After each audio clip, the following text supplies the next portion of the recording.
And I'm excited to be joined today by presenters Jack Buller, Lynn Ryan, and Heath Fifield. Jack Buller is one of the founding partners of Simpactful, and they're expert on retail supply. He has vast experience developing retailing strategies, innovative solutions, and organizations for retailers and CPG companies in pursuit of better store execution. He develops practical retailer solutions powered by data, shelf-backed diagnostics, and retail technologies. Jack received Procter & Gamble's 2014 Lifetime Achievement Award for pioneering retailer innovation throughout his career. Lynn Ryan is also one of the founding partners of Simpactful. Prior to Simpactful, Lynn worked most recently in Procter & Gamble's e-business team, which was responsible for the startup, organization, and growth of P&G's digital and e-commerce efforts globally. Heath Fifield is an e-commerce consultant at Clavis Insight. He has previous experience working on the global brand analytics team at Reebok and as an e-commerce manager at Bluepoint Commerce. Heath's previous experience and expertise in CPG, FMCG gives him a unique perspective when partnering with global brand manufacturers to optimize their online assortment and address the changing e-commerce landscape. I'd now like to pass over to my friend, Lynn Ryan, for a few opening remarks. Lynn? Thank you. Hello, everyone. Thanks for joining today. Just a few words from me to set up the topic, and then I'm going to turn it over to Jack and to Heath. But I was recently at an industry seminar. Some of you may have attended as well. It was called Shop Talk. But as part of that seminar, they had a number of different speeches or talks and panelist discussions. And this particular panelist was a man named Elliot Schmuckler, and Elliot is the vice president and head of product for Instacart. As part of the panel, one of the questions he was asked was, what's the biggest opportunity that would enable further growth in the click and collect space, curbside delivery space, et cetera? And his response was a bit surprising and concerning for me, but his response was retailer inventory management. And he went on to say that consumers, expect to get the product when they order it, and when they order it from Amazon, they do. But in his opinion, retailers, brick and mortar retailers, still have a big opportunity to move closer to real-time inventory management so that shoppers actually get the product that they order. And I found that it was interesting and relevant to this topic that he sees that as the number one opportunity for growth in this click and collect, clickless kind of space. The second anecdote I'll share with you is I recently read an article in a magazine called Business Insider, and the person, the author had done a review of Kroger ClickList, and it was really a very positive interview, but one of his comments reinforced this in-stock issue that we're here to talk about today. And the quote was, out of my order of 24 items, the store didn't have 2 items in stock in the brands that I had selected. So said another way, 10% out of stock rate right off the bat. But he also said the person that brought the product out to the car went ahead and substituted the products that he had ordered with quote unquote comparable brands. Now, as a brand owner and as someone that is doing everything I can to drive my brand in store, that's exactly what we don't want to have happen. We want those products to be available when the shopper orders them, and we don't want to give them the opportunity to try a competitive product that's substituted because of out of stocks. So those are just 2 anecdotes very recently that happened to come up that I think reinforce the relevance of this topic. So with that said, I will turn it over to Jack. Oh, actually over to Heath.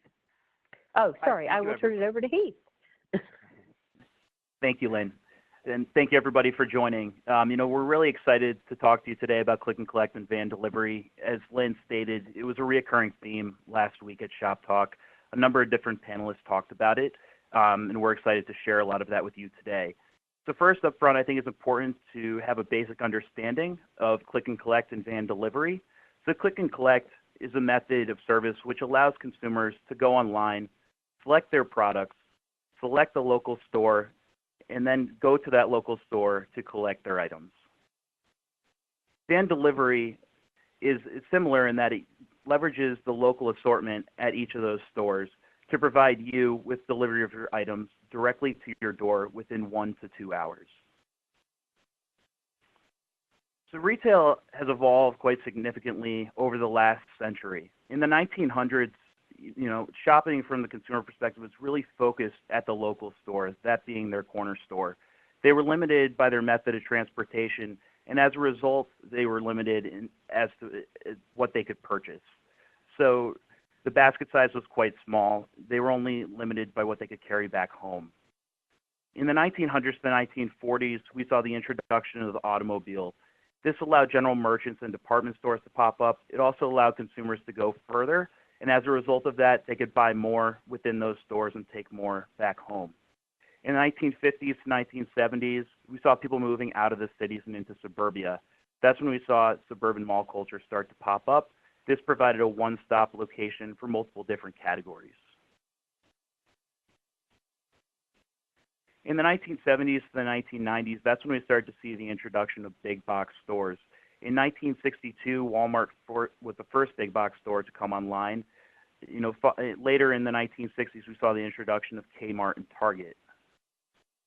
Then in 1990 to 2013, that's when we started to see retail go digital with e-commerce. So Amazon came online in the mid-1990s, offering their first ebook online. And then it's estimated that this year, about 76% of online shoppers will be leveraging click and collect services. So with that in mind, it's important to understand what's driving the consumer adoption for this service. Consumers have a number of different demands, those being convenience, delivery charges, and delivery options. There was a survey that we completed at Clavis back in 2016 that cited that over 30% of shoppers cited convenience as the number one reason that they shop online. So whether a family has just prepared dinner and is looking for their next breakfast meal at 10 a.m. the next day, or there's somebody sitting in their bathtub at 2 a.m., people want to be able to browse and shop for their products from a device and then have the ability to either go to the store to pick it up or receive it the following morning or day. For delivery charges and options, there's a recent survey that cited the main reasons people chose to pick up an online order in store. 73% of people were cited that they did it to avoid shipping fees. Another 30% of people decided to leverage click and collect because they wanted the purchase that day and couldn't wait for delivery. So urgency is key when it comes to delivery options. And then there's a number of different retailer benefits. There's a reduction in returns, and then there's cross-selling opportunities that exist when people go to the stores. It was cited from a recent survey that click and collect has 2 to 5 times less returns than orders placed online.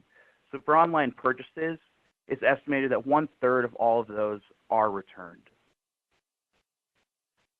When it comes to cross-selling opportunities, there's a survey that cited that 69% of shoppers who went into the store to pick up their orders ended up buying additional items.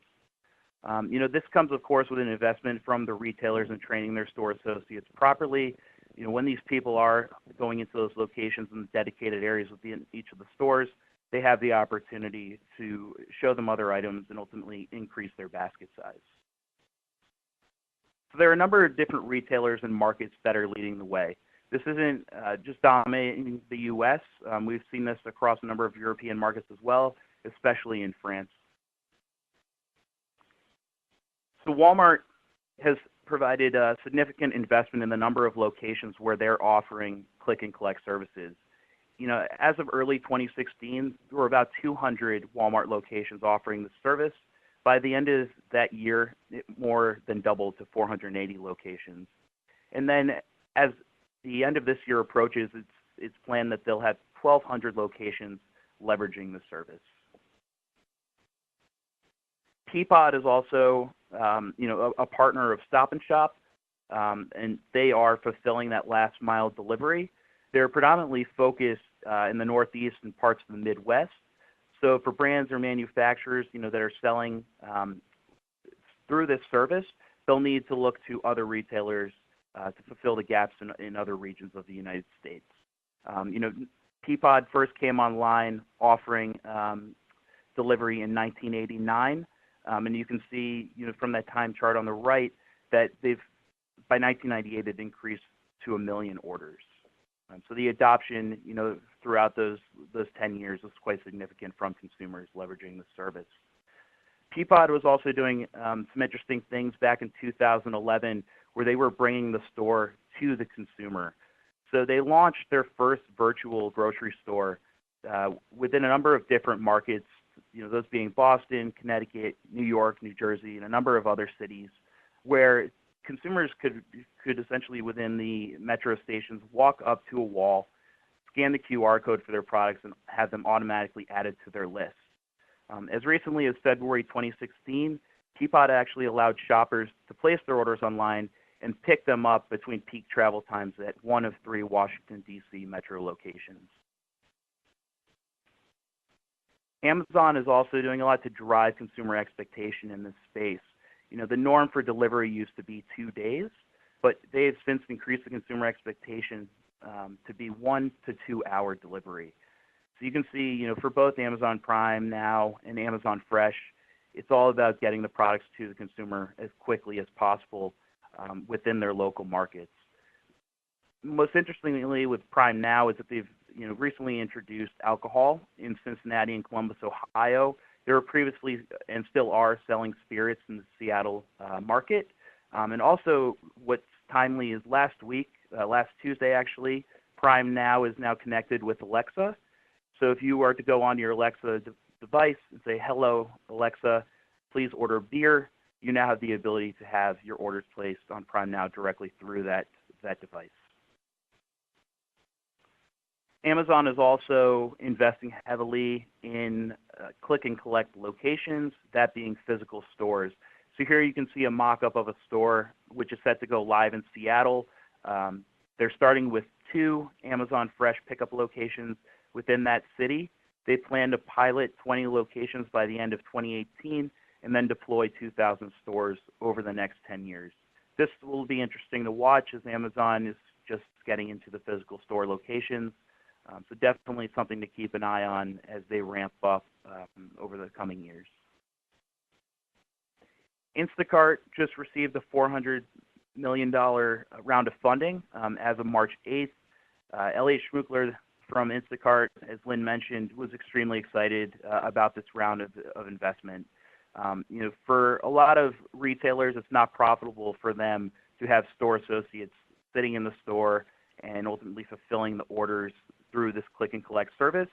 So retailers are looking to partners like Instacart to browse the aisles, pack the products, and either put them in a designated location within the store or deliver them to people's homes.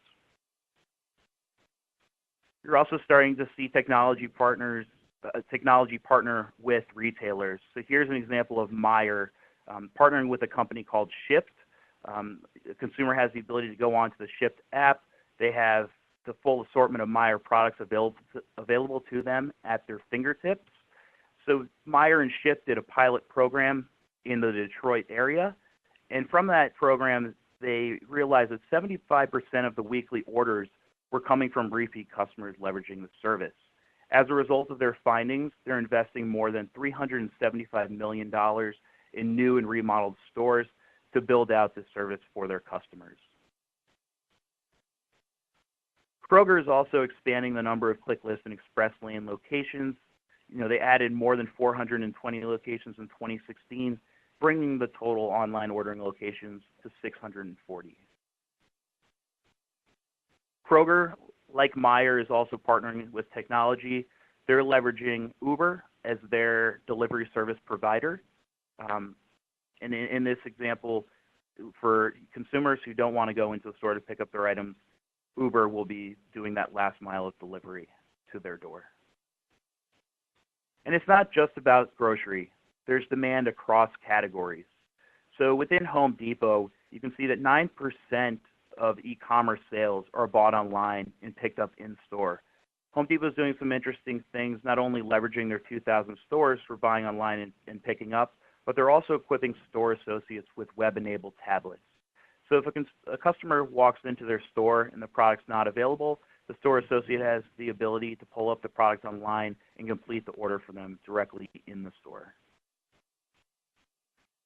And while we just discussed the number of different retailers who are building out this service within the U.S., it actually started in France in about 2000. So the first drive was deployed in 2000. You can see Leclerc come online in 2007, and then it reached its maturity in 2014.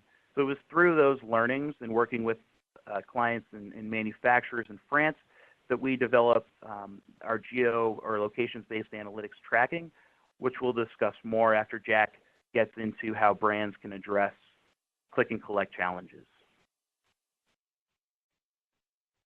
Very good. Thank you, Heath.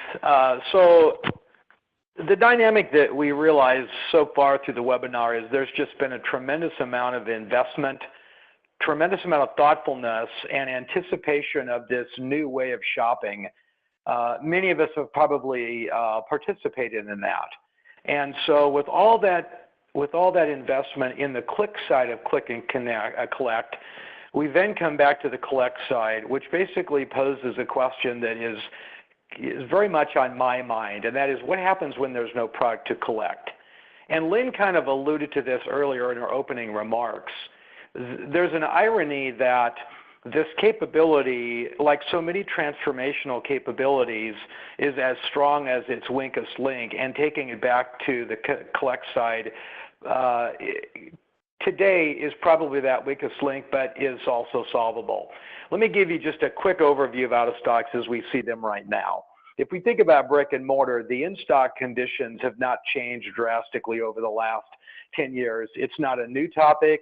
It's one that retailers work on every single day of the year, and I'll talk a little bit about the complexity of this. Our data says it's worth between 2 to 4 points of business.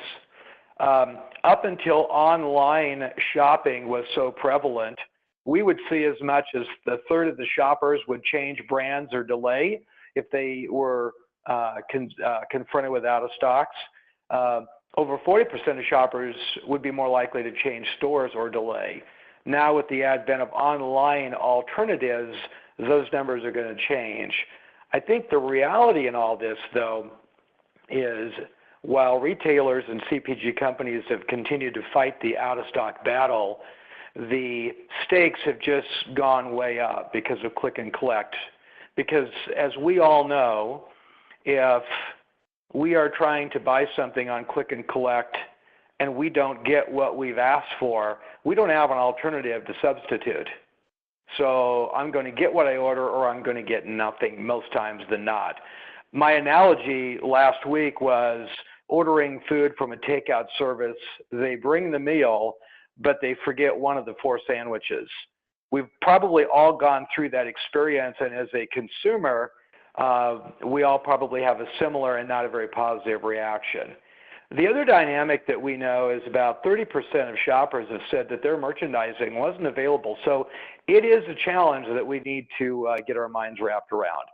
I want to talk a little bit about the action associated with out of stocks rather than the fact that it's just a presence out there. So if you go to the next slide, Heath. Despite the fact that this has been an industry issue for a long time, I always believe, and we do at Simpactful, that we really have to start with the store because the stores are genuinely in a pressure cooker. And this slide kind of captures that in my eyes. They've got labor pressure. We know labor's going down. They've got inventory pressure, so they can't have a lot of product sitting around that's unproductive. They've got systems that in a lot of cases might be outdated, so they don't make running the store as optimal as they would like. They've got shoppers who have higher expectations, and frankly, they have financial expectations.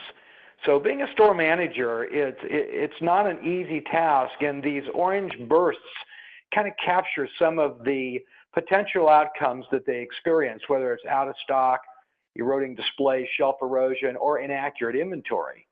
Well, if you think about that, the addition of click and collect now becomes just another thing stuck on the pile. If you would click, no pun intended, Heath. And the question is how to address it, how to address 100% availability, because 100% availability is almost going to be what's going to require to make click and collect really work. Go ahead and click again, Heath. When we start thinking about out-of-stock root causes, this is a framework that we use, and it really takes a look at out-of-stocks and it dumps it into 3 different buckets. Am I spaced in a way that I can hold my product in the store? Do I have a replenishment system that's a store-back replenishment system that is going to be sufficient to keep that space fully stocked? And then the other root cause that is now creeping into the equation even more and more is this idea of unknown volume.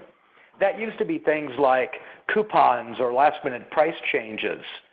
But as click and collect grows, it's going to be a driver. And so if you think about it, I would argue that there are 2 root causes that are going to be most critical to be worked on and that are being worked on by a lot of different retailers and CPG to the degree that they can. And that is a forecast that reflects that unknown volume as this capability grows, and most importantly, inventory accuracy. I'm not going to go into a deep dive on the root causes of inventory accuracy in stores, but it's a battle that every retailer fights every day. The how-to on this really buckets into 5 areas. Really accurate out-of-stock data. Do we know why they occur? Diligent store management, inventory management, a forecast that's really accurate, and then targeted coverage. So if you go to the next slide, I put together 2 slides to kind of capture, here's some of the best-in-class work going on with CPG companies on in-stock. I'm not going to go through the whole list, but first and foremost, it starts off with the senior management commitment that we aren't going to have them. And we're going to work so aggressively with our retailers to try and solve it. As it relates to click and collect only, there are 3 things that are starting to crop up. Number 1, it's going to be critical for me to know exactly which stores are on the collect side of click and collect by retailer. Because once I know where they are, I can hone my focus in on them, which could mean I'm going to target my retail coverage in those stores. It doesn't mean that retail coverage is going to be the total solution, but to the degree that that drives in stock, it's a great solution. And then the third bullet, of course, is any kind of analytic around the click and collect SKUs in these stores that can help pursue in stock at higher levels. The other buckets of work that CPG is doing right now is a very, very strong focus on actionable data, and that's not systems data that the product is in the store, but it's, do I really understand what is actually at the shelf that meets or doesn't meet my shopper needs? And there's a lot of technologies out there, like PowerShelf and many other solutions. Retail or CPG companies are building centers of excellence where they're really training a handful of people to be just tremendously intelligent and trained on in-stock work, particularly with operations and supply, and fanning out to different retailers to jointly work plans. And the 5th point is the notion of, I don't want to just react to out of stocks. I really want to plan. I want to plan for 0. And you can see some of the bullet points under there. The next slide, if you will, Heath, really talks about best-in-class solutions from a retailer perspective. And appropriately so, the first one is the same as it is for CPG. And I can say I'm working with a number of retailers and CPG companies right now. The good news is I find the commitment to out-of-stock reduction being very high. That's a very critical point. From a click and collect solution for the retailer, we've really kind of articulated what they really are focusing on, the ones that are really serious about this. It's all about inventory. It's all about integrating this click and collect sales into the replenishment process. And then some are contemplating to start marking SKUs that are regular click and collect items as an alert so stores can work it. And then the other three big planks of work are, again, very similar to CPG. Great data at the shelf, truly understanding what processes are causing out of stocks to occur, whether it's for brick and mortar shopping or click and collect, it really doesn't matter. And then, of course, a very strong focus on forecasting. So I'll stop there by summing up saying a lot of the action is really similar between CPG and retailers, but doing a few things at a very granular level are going to make a big difference as we bring the collect alive in this new model. Paul, let me pass it back to you. Great. Thank you, Jack, and thank you, Heath, for those wonderful insights. Pretty popular one here. Which retailers are executing click and collect in a best-in-class way in terms of really the whole package, in terms of utilizing the data, having a focused strategy, and then really being able to forecast inventory? Jack, do you want to tee this one off? Yeah, I will. Obviously, there's a lot of different approaches that they're taking from a pickup perspective or from an in-store. What I would say is it's almost like we need to break this question down into a series of characteristics.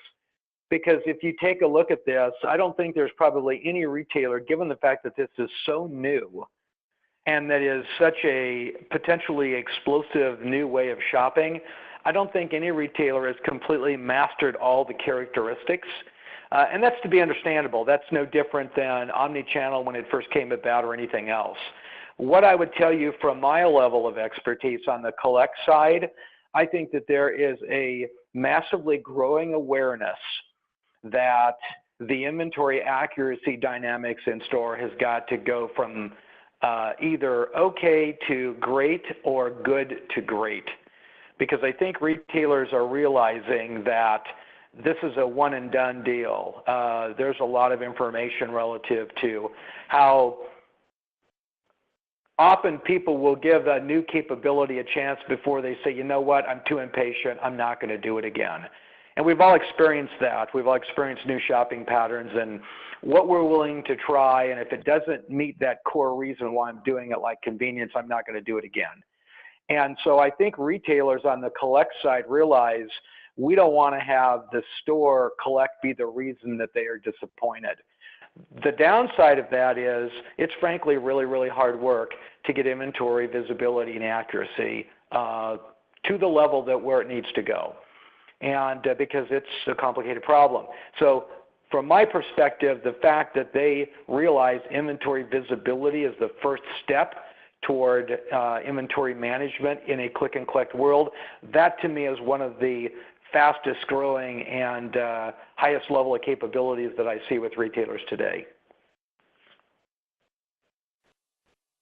Great, and to build off that, I think there are a number of retailers who are doing this, and I can't say specifically who's doing it the best, but what I can say is that it comes down to the customer experience and their interactions with each of these retailers as they're leveraging the service. I talked to a number of people last week at Click and Collect, and for a lot of them, they either had a good experience or a bad experience the first time that they were leveraging the service.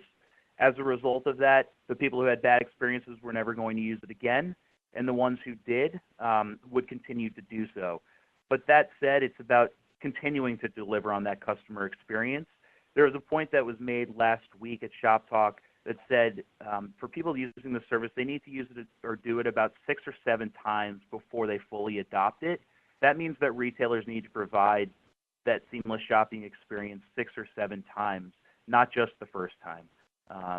And so I think that's ultimately what's going to be the main factor here is training your store associates correctly and providing the best-in-class experience for your consumers or customers when they're leveraging Click and Collect. Great. And here's another question concerning, Click and Collect versus regular online ordering.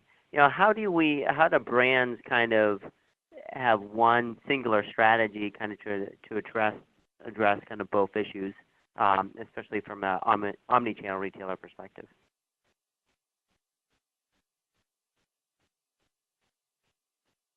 It's a good one, huh? That's a good question. Yeah. Oh, and Jack, you might be on mute for that one.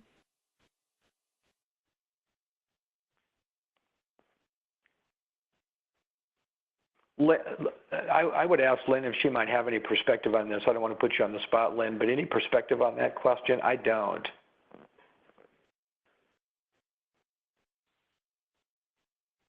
And Lynn, you're back on. Okay, can you hear me now? We Yep. can.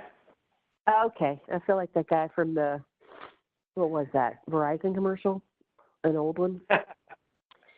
Yeah, I mean, it is challenging to have one strategy for a brand. I would tell you that the best option is, or my best advice is always to start with the consumer and what experience they want to have. But you may have slightly different tactics for how you help deliver that experience. So if you're buying online at an Amazon and your strategy is to get your brand the visibility and to get your brand purchased on just, an e-commerce site like Amazon, we'll use them for example, or on Walmart, then you're looking for, your strategy is all around, do you have the right content? Do you have the right visibility? Are you winning search? Are you winning the buy box? All of those sort of fundamentals that I'm sure all the people on the phone already know about, but you're really focused on that area. When you start to get into click and collect, I think you have to shift somewhat, because if you've ever used click and collect, and particularly if you've used it for your full grocery shop, it wouldn't be an easy thing to go on there and to buy everything in your grocery list necessarily on by click list, for example, on Kroger.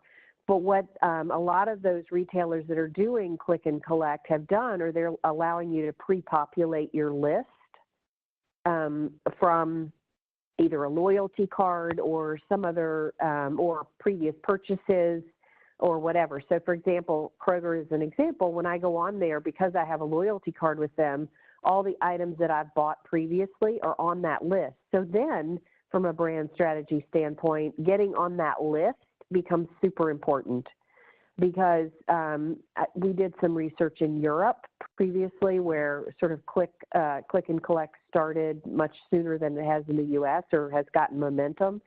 And, a huge percentage of the products are bought off that list because it's just too hard to shop otherwise. So that's a different strategy that a brand might adopt.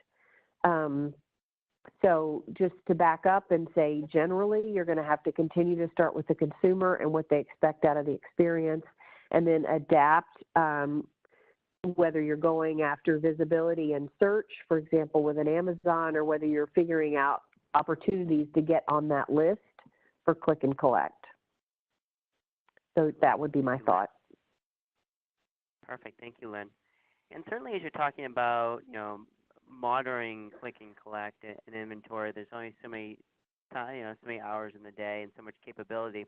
In terms of prioritizing really which retailers you want to focus on for, out of stocks around the click and collect area, how can brands really pinpoint the key retailers they should be monitoring and working with?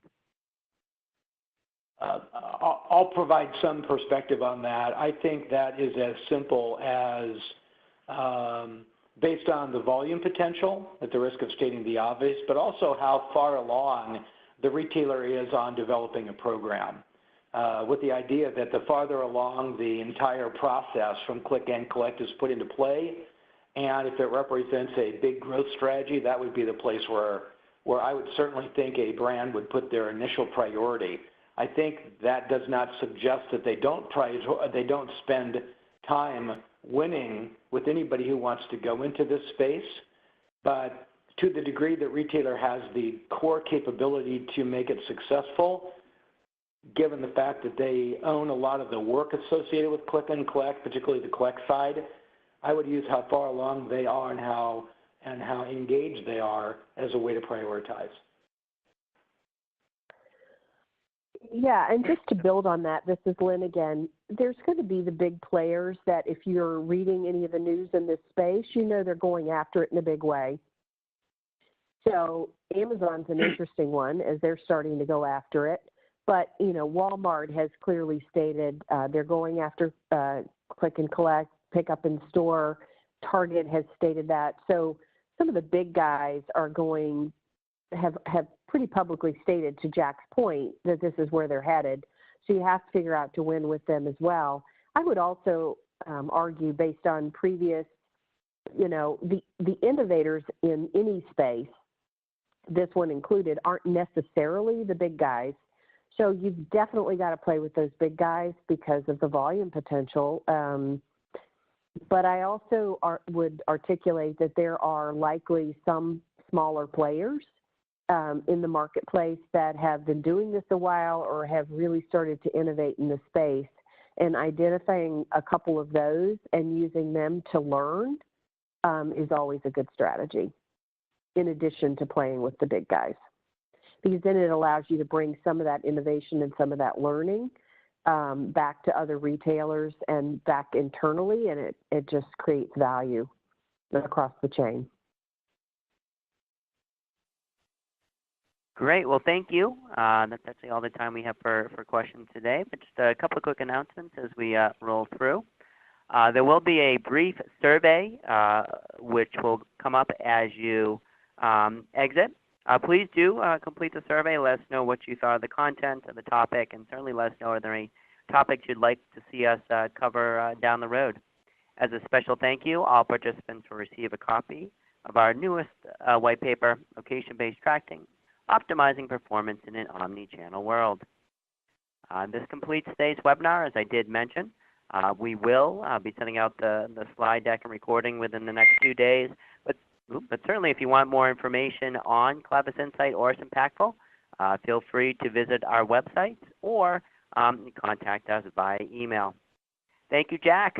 Thank you, Lynn, and thank you, Heath, for your wonderful presentation. Have a great day, everybody.